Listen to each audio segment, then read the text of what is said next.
Hello student, তোমরা কেমন আছো? আশা করি তোমরা সবাই ভালো আছো। প্রতাপ একাডেমি কোচিং পরিবারে তোমাদেরকে সকলকেই স্বাগত। যে সমস্ত স্টুডেন্টরা ওয়েস্ট বেঙ্গল স্টেট ইউনিভার্সিটির আন্ডারে অল অ্যাফিলিয়েটেড কলেজগুলির মধ্যে ফোর্থ সেমিস্টারে পড়ছো, তোমাদের জন্য আজকে আমি নিয়ে চলে এলাম ইতিহাস জেনারেলে অর্থাৎ ডিএসসি বা জিই 4 পেপারে গুরুত্বপূর্ণ 10 মার্কসের কোশ্চেনগুলি। তোমাদেরকে বলে রাখি, যে সমস্ত স্টুডেন্টরা ইতিহাস জেনারেল সাবজেক্টটি নিয়েছো, ডিএসসি বা জিই 4 পেপারটি রয়েছে, তোমাদের জন্য গুরুত্বপূর্ণ 10 মার্কসের কোশ্চেনগুলি নিয়ে হাজির হয়েছে। যে কোশ্চেনগুলি এখন থেকে তোমরা যদি ভালো করে রেডি করে রাখো, অবশ্যই তোমরা এক্সাম টাইমে চিন্তামুক্ত থাকবে। চলো কোশ্চেনগুলি আমরা দেখে নেব।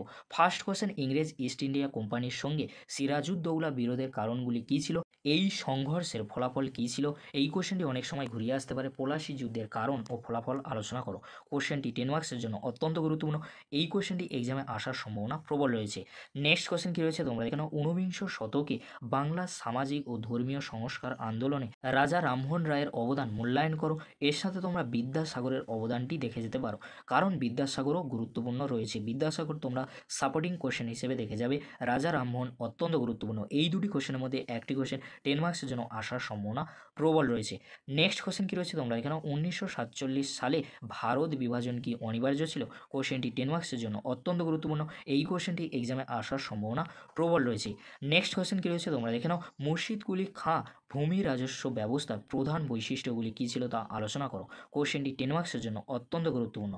নেক্সট কোশ্চেন কী রয়েছে তোমরা দেখে নাও, অসহযোগ আন্দোলনের বিবরণ দাও। এই আন্দোলন ব্যর্থ হয়েছিল কেন? এর সাথে তোমরা যে কোশ্চেনটি দেখে যাবে, আইন অমান্য আন্দোলনে পটভূমিকা আলোচনা করো। এই আন্দোলন কেন ব্যর্থ হয়েছিল? এই যে দুটি কোশ্চেন বললাম, 2:1 অর্থাৎ দুটি করলে একটি তোমরা কমন পেয়ে যাবে। 1793 সালে বাংলায় প্রবর্তিত চিরস্থায়ী বন্দোবস্তের মূল বৈশিষ্ট্যগুলি আলোচনা করো। গ্রামীণ সমাজে এর কি প্রভাব পড়েছিল? এই যে কোশ্চেনটি আমি বললাম, কোশ্চেনটি 10 মার্কসের জন্য অত্যন্ত গুরুত্বপূর্ণ। এই কোশ্চেনটি এক্সামে আসার সম্ভাবনা প্রবল রয়েছে। নেক্সট কোশ্চেন অর্থাৎ শেষ কোশ্চেন কী রয়েছে তোমরা দেখে নাও, ভারতীয় জাতীয় কংগ্রেসের নরমপন্থী নেতৃত্ববৃন্দের অবদান ও সীমাবদ্ধতার মূল্যায়ন করো। এই যে কোশ্চেনটি আমি বললাম, কোশ্চেনটি 10 মার্কসের জন্য অত্যন্ত গুরুত্বপূর্ণ। এই যে কোশ্চেনগুলি আজকে আমি আলোচনা করে দিলাম, এই কোশ্চেনগুলি তোমরা যদি এখন থেকে ভালো করে রেডি করে রাখো, অবশ্যই তোমরা এক্সাম টাইমে চিন্তামুক্ত থাকবে। যদি ভিডিওটি হেল্পফুল হয়ে থাকে, অবশ্যই বন্ধুদের মাঝে বেশি বেশি করে শেয়ার করে দিও। আজকের এতটুকু, পরবর্তীতে তোমাদের জন্য খুব তাড়াতাড়ি পরবর্তী ভিডিও নিয়ে ফিরছি। ভিডিওটি দেখার জন্য তোমাদেরকে অসংখ্য ধন্যবাদ।